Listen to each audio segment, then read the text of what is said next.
Good afternoon, students of BA Part 1, Government College Chaksu. This is Dr. Anshu Sharma, and today I shall be doing another sonnet by William Shakespeare. William Shakespeare, as I had told you, was born in 1564 and he died in 1616. He was both a dramatist as well as a poet, and he was born on Stratford on Avon, and he is better known for his plays. मतलब जैसा मैंने आपको पहले भी बताया था कि इनकी ड्रामास जो हैं, इन्होंने बहुत सारे ड्रामा लिखे हैं, कॉमेडी, ट्रेजेडी, ट्रैजी कॉमेडी, और इस वजह से बहुत ज़्यादा अपने ड्रामा की वजह से, प्लेस की वजह से इनको जाना जाता है। एंड इनका रेलेवेंस आपको प्रेजेंट टाइम में भी मैंने बताया था कि जब स्टेज पर इनके प्लेस इनैक्ट होने वाले होते हैं, आज के टाइम में भी थिएटर के बाहर इंग्लैंड में जहाँ पे भी इनके प्लेस इनैक्ट होते हैं, वहाँ पे रात में लाइनें लग जाती हैं टिकट प्राप्त करने के लिए।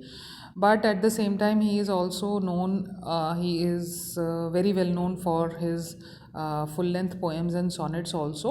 और अपन फर्स्ट ईयर में जो है इनके 3 सॉनेट्स जो हैं वो प्रिस्क्राइब्ड हैं। And as we all know that he belonged to Elizabeth's reign, and also that his early poems were circulated privately amongst friends before being published. And also the English sonnet, which has come to be known as the Shakespearean sonnet, is different from the Petrarchan sonnet, though it has been inspired by the Italian or the Petrarchan sonnet, but उसको hybrid कर लिया गया है, उसको अपने हिसाब से rhyme scheme और जो पैटर्न है उसका, ऑक्टेव और सेस्टेट के डिविजन्स जो हैं,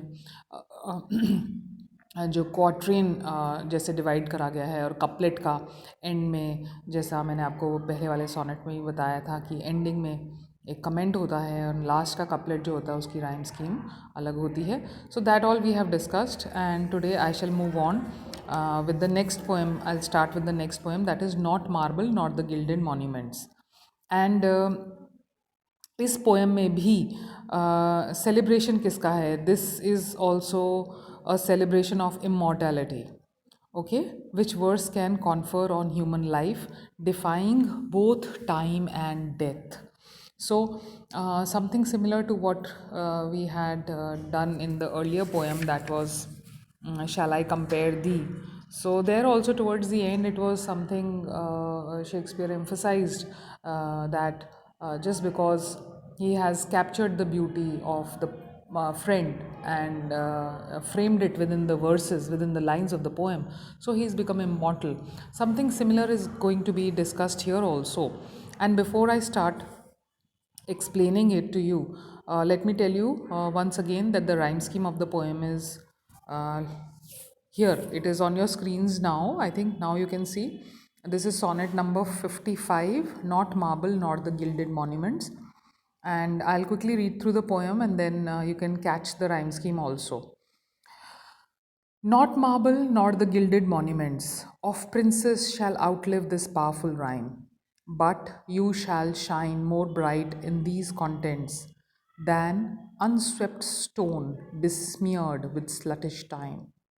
When wasteful war shall statues overturn, and broils root out the works of masonry, nor Mars, his sword, nor war's quick fire shall burn the living record of your memory. Against death and all obvious enmity shall you pace forth. Your praise shall still find room even in the eyes of all posterity that wear this world out to the ending doom. So, till the judgment that yourself arise, you live in this and dwell in lovers' eyes. Please note the rhyme scheme is also, if you see the first 4 lines, monuments, rhyme, contents, time.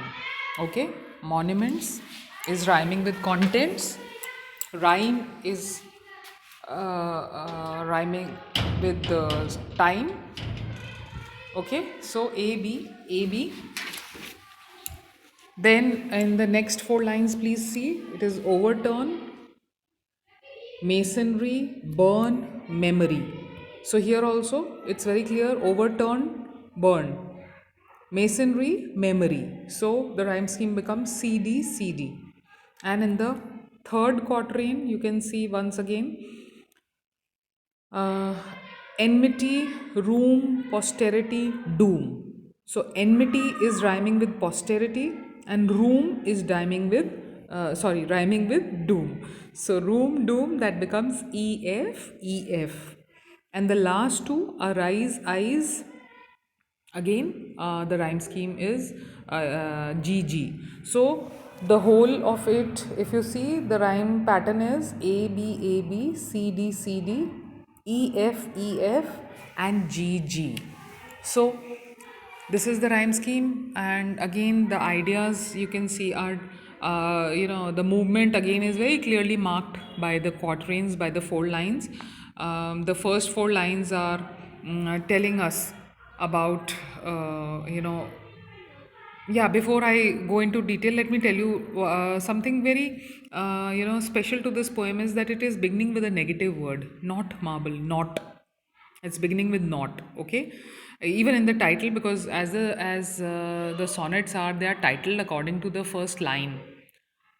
They don't have anything. They don't have a separate title being given to them. But Shakespeare, he's written the sonnets, and the first line is taken up as the title. And here, the very first word is not, which is a negative word. So this poem is kind of beginning with a negative, and but it goes on to tell us something very positive. What he's going to assert, what he's going to talk about, what he's going to convey will be soon clear. So before that, let me just the wide divisions, let me just share that with you. Not marble, not the gilded monuments.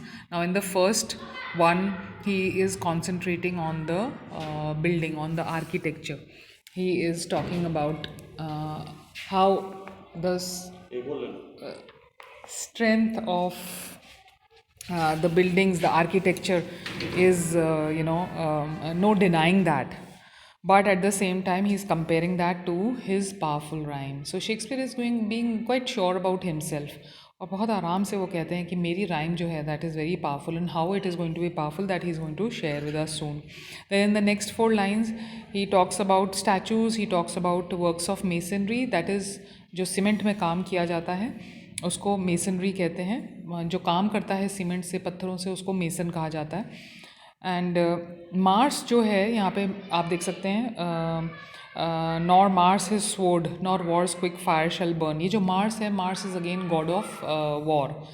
ये आपको कुछ poems में मैंने पहले भी बताया था कि इंग्लिश पोइट्री में बहुत सारा ग्रीक माइथोलॉजी से रेफरेंसेस लिए जाते हैं. ग्रीक माइथोलॉजी का बात करी जाती है. कुछ भी अपनी बात कन्वे करना चाहता है पोएट, तो अक्सर ये रेफरेंसेस लिए जाते हैं. और ग्रीक माइथोलॉजी में अलग अलग नाम, अलग अलग किरदार जो हैं, जो गॉड्स हैं, हर चीज़ का गॉड है, like god of war, god of the sea, god of beauty. तो इस तरह से ये सारे प्लैनेट्स का नाम जो है, कई प्लैनेट्स जो हैं उनको वो जो नाम है वो दिया गया है, और ये माना गया है कि ये इनके they are the gods of these particular things. So like god of war जो है वो मार्स है, ठीक है. गॉड ऑफ ब्यूटी जो है वो वीनस है, ऐसे so on and so forth. Then इसमें इन्होंने ये एक रेफरेंस लिया है, ग्रीक रेफरेंस लिया है. फिर तीसरे पैराग्राफ में इन्होंने ये बात बोली है कि against death and all obvious enmity you shall pace forth. Now आप देख सकते हैं कि यहाँ पे इस जगह पर जो टारगेट है, या आप कह सकते हैं जो व्यक्ति जिसकी वो बात कर रहे हैं, वो यहाँ पे आपको इंट्रोड्यूस होता है. Most probably this is reference to his friend. Okay, and this can also be a reference to his lady love. This is not very clear in the poem, but it can be reference to either of the two. And यहाँ पे बहुत clearly वो बोलते हैं कि जो future generations हैं, how will they remember you? That is the point which Shakespeare is trying to make. And in the last two lines वो जजमेंट डे का रेफरेंस दे रहे हैं आपको. आप देख सकते हैं till the judgment, that is reference to the judgment day.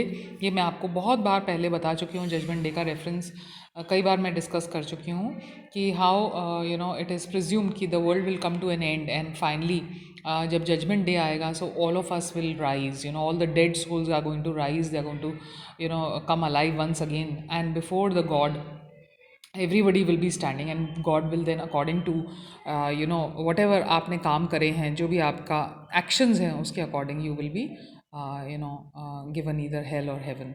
So that judgment day का reference जो है वो यहाँ पे भी आप देख सकते हैं कि आ रहा है.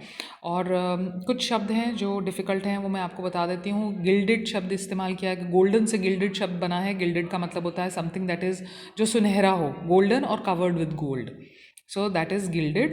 गिल्डेड मॉन्यूमेंट्स यहाँ पे बोल रहे हैं. जैसे फॉर एग्जांपल आपको मैं बताऊँ, जैसे अमृतसर में आपका गोल्डन टेम्पल है. That is a monument, that is a temple जिसका डोम जो है that is covered in gold. So something like that. I am just giving you an example to make things clear. Gilded word है. एक बीस्मियर्ड word है. बीस्मियर्ड का मतलब होता है, स्मियर का क्या मतलब होता है? स्मियर का मतलब होता है कुछ चिपका देना, स्मियरिंग, कुछ चिपका देना, कुछ गंदगी लगा देना. तो बी स्मियर यहाँ पे मतलब है टू डिफाइल और to spread all over, to cover, smear कर देना.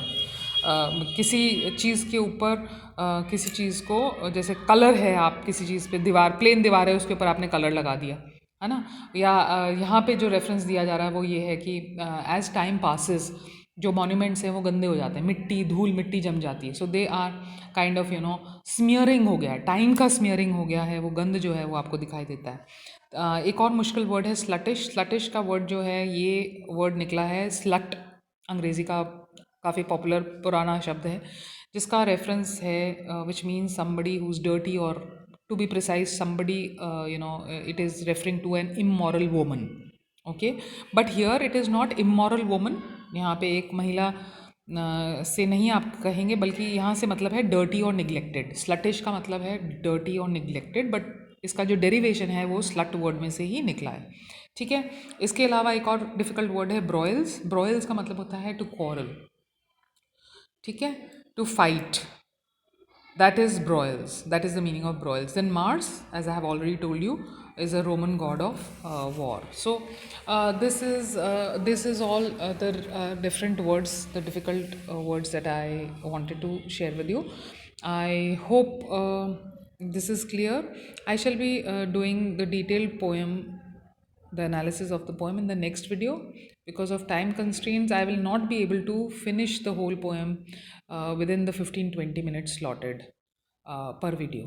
Okay, so please read this poem carefully, try to get the hang of the rhyme scheme, and write down the difficult words so that it's easy for you to remember. And in the next lecture I shall explain the whole poem to you. Till then, bye bye.